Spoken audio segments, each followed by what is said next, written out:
Welcome to Coyote's Corner. This episode, we'll be listening to Michael Lang tell a true story. More than a joke. I studied outdoor education at the University of New Hampshire. But when I first applied to the program, I didn't really know what I was getting myself into. I thought that outdoor education probably had something to do with teaching in the outdoors, and I thought that classes like those were the classes that I might be able to pass. When I received my course schedule for the first semester, my brothers, both of whom are engineers, laughed. Rock climbing? Backpacking? Mike, this isn't college. This is summer camp. For a moment, there was some doubt in my mind about what I'd gotten myself into. But the doubt soon faded as I departed for my first class, 2 weeks of backpacking in northern Maine. When the semester began, I found myself on campus, and the doubts returned. That first week, I was at dinner with a few friends. We were all sharing the trials and tribulations of our week. A friend from high school was talking about her advanced mathematics classes, and it was all Greek to me. Another friend, a friend who I had just met, was talking about his physics class, and most of what he was saying went over my head. So how was your week, Mike? Well, being the first week of the semester, my rock climbing class didn't go out to Pawtuckaway State Park. Instead, we stayed on campus and, we played toilet tag. Toilet tag? My friend was sneering at me from across the table. I could hear the hint of laughter in her voice. It's kind of like freeze tag, except when you get tagged, you have to kneel down and pretend you're a toilet, and someone can free you by giving you a flush. My friend was now laughing. Mike, your major's a joke. All you do is play silly games.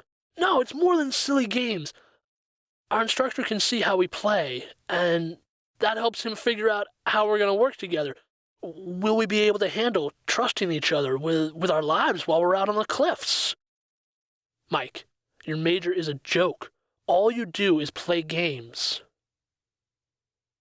A part of me was certain that she could not possibly be correct. But now the doubts were swimming in my mind, and as the weeks went by, they came up again and again. Weeks turned into months, one semester faded into another, and still, now and then, the doubts returned. Was this all just a joke? Was it nothing more than silly games? In the summer of 2006, I went off to be a wilderness guide in Minnesota. I was working as an intern for a place called Wilderness Inquiry. The last trip I led that summer changed everything. I was one of 3 guides who would be leading a group to the White Otter River in Ontario, Canada. The entire first day of the trip was spent simply driving to the river. We arrived after dark at a small lodge with a boat launch, and while most of the group went in search of dinner, another guide named Patrick and we sat at a picnic table eating cold spaghetti we'd brought from the night before. Patrick suddenly looked up at me. Hey, Mike, what do the northern lights look like?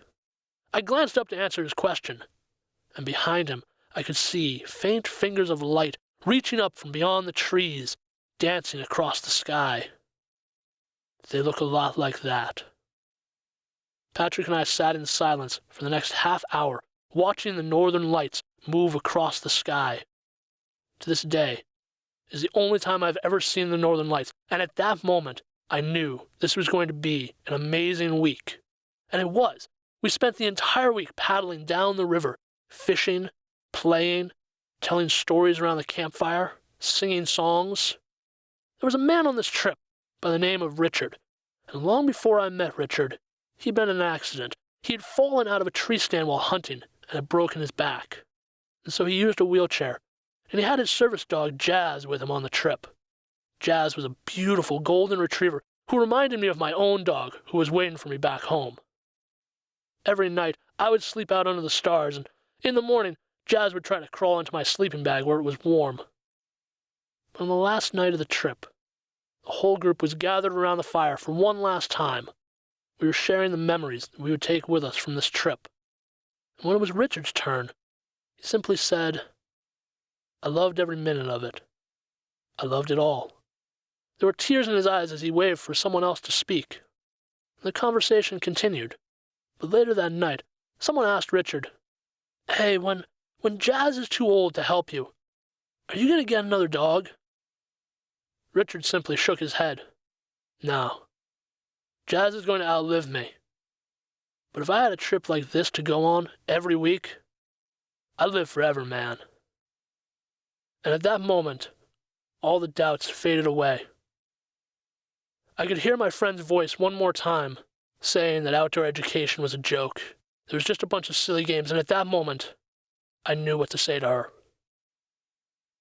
Maybe to you it is. But to some people, it's so much more. That was Michael Lang telling More Than a Joke. I'm sitting down with Michael now to get some background on that story and see where it came from. Thank you, Michael. Absolutely, Toby. So, this was a true story. Yes. But where do you normally use this?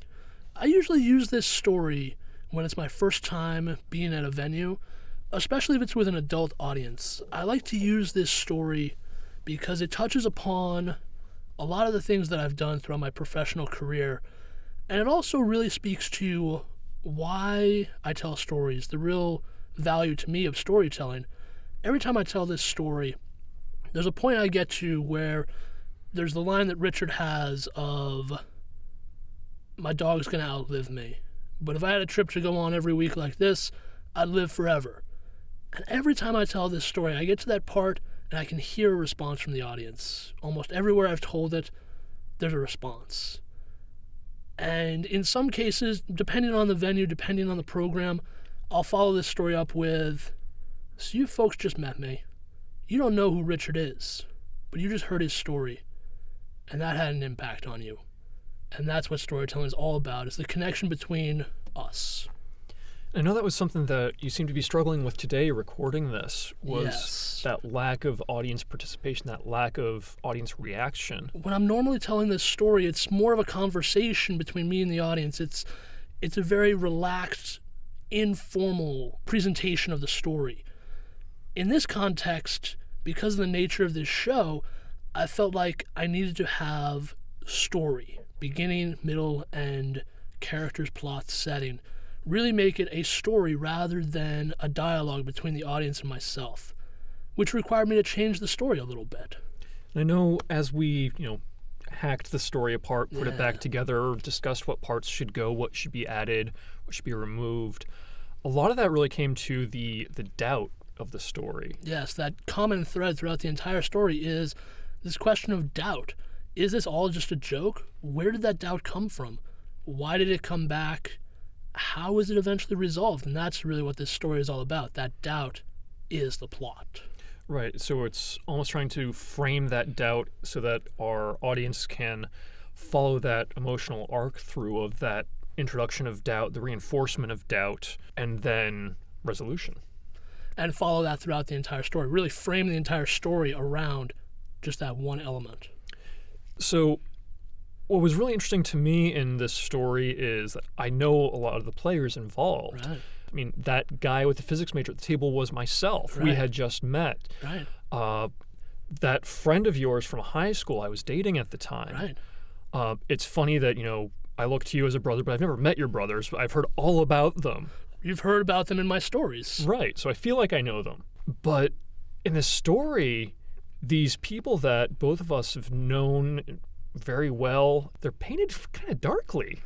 Yeah, and that's a very hard thing to do in a story when you know somebody, but you need to tell a part of the story where they're kind of acting out of character a little bit, or you're going to portray them in a negative light. That's hard to do, and in this story, what it really came down to was I need these elements of doubt, and I need the people who presented those elements. And in this case, it's a joking comment from my brothers of, your major's summer camp, man. What's up with this?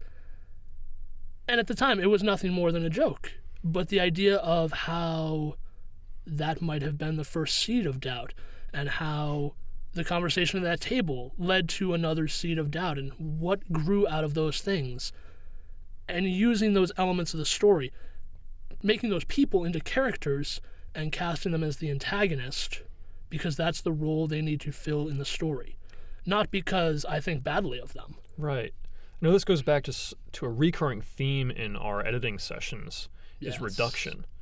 It's what can be taken out of the story, what's superfluous, what doesn't belong there, what's getting in the way of the story itself. Right. And really, it's interesting that we're cutting away 99% of a person. Who they are, right. You're only going to see this one instant of this person where they acted in a certain way.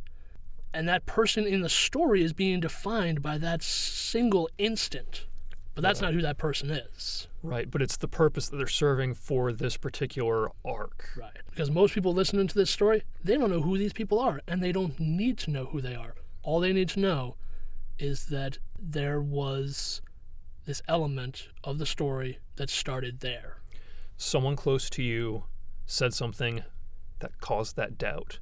That's really all it is to it, but putting those, my brothers, my high school friend, it makes it more visceral. Yes, absolutely. So that empathy can kick in from the audience and say, oh man, what if my brother said this? And we've what if all my had old these friend? moments where someone we care about has said something or done something that made us upset.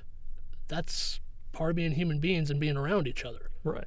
And to get that empathy from the audience, that's where the connection to the story, and that's where that eventual response at the end of the story comes from, is that you followed me on this emotional journey.